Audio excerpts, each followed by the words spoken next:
মিটিংয়ে বলেছেন যে যাতে 18 থেকে 33 বছর বয়সীদের যাতে পৃথক একটা ভোটার তালিকা করা যায় সেটা একটু খতিয়ে দেখার জন্য বলেছেন। নির্বাচনের প্রস্তুতির বিষয়ে আসলে আজকে পুরো প্রায় 2 ঘন্টার মিটিং এ রিভিউ করা হয়েছে এবং আজকে অনেকগুলো ইম্পর্টেন্ট নির্দেশনা দিয়েছেন চিফ অ্যাডভাইজার।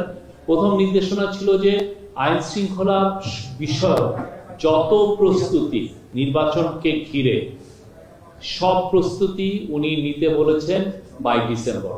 এই ডিসেম্বরের মধ্যে সমস্ত প্রস্তুতি শেষ করতে বলেছেন বাই ডিসেম্বর। এই প্রস্তুতিগুলোর মধ্যে অনেকগুলো বিষয় আছে, যেমন আইন শৃঙ্খলা বাহিনীতে 17,000 নতুন member of security forces like police, BGB, coast guard নেওয়া হচ্ছে এই নির্বাচনকে সামনে রেখে। তাদের রিক্রুটমেন্ট এবং তাদের ট্রেনিংটা খুব ইম্পর্টেন্ট, যাতে এই সময়ের মধ্যে শেষ হয় সেই বিষয়ে উনি নির্দেশ দিয়েছেন।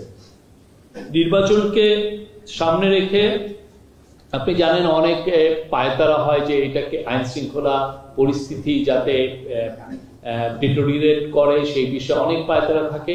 তো উনি আজকে নির্দেশ দিয়েছেন যে আইন শৃঙ্খলা বাহিনী যাতে কঠোরভাবে আইন প্রয়োগ করে এই আগামী মাসগুলোতে নির্বাচনকে সামনে রেখে।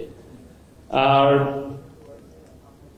উনি মিটিং এ জানানো হয়েছে যে 8 লক্ষর মতো আইন শৃঙ্খলা বাহিনীর মেম্বাররা ইলেকশন ডিউটিতে থাকবেন।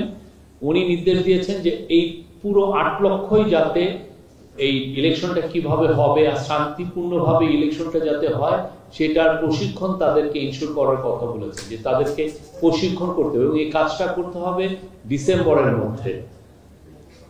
আর উনি নির্দেশ দিয়েছেন 18 থেকে 33। আপনি জানেন যে এবার অনেকে নতুন ভোট দিবেন। শেখ হাসিনার তিনটা ইলেকশনে, যেটা 2014, 2018 এবং 2024-এ আপনি জানেন আমাদের বিশাল আসলে ইলেকশনগুলো তো রিগড হয়েছিল। এই বিশাল আমাদের ইয়াং ছেলেমেয়েরা কেউ ভোট দিতে পারেননি। তো উনি নির্দেশ দিয়েছেন যে উনি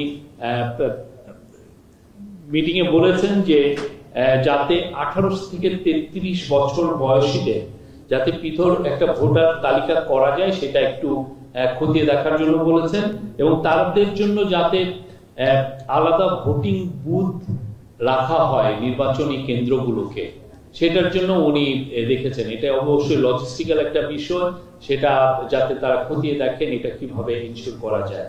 এটা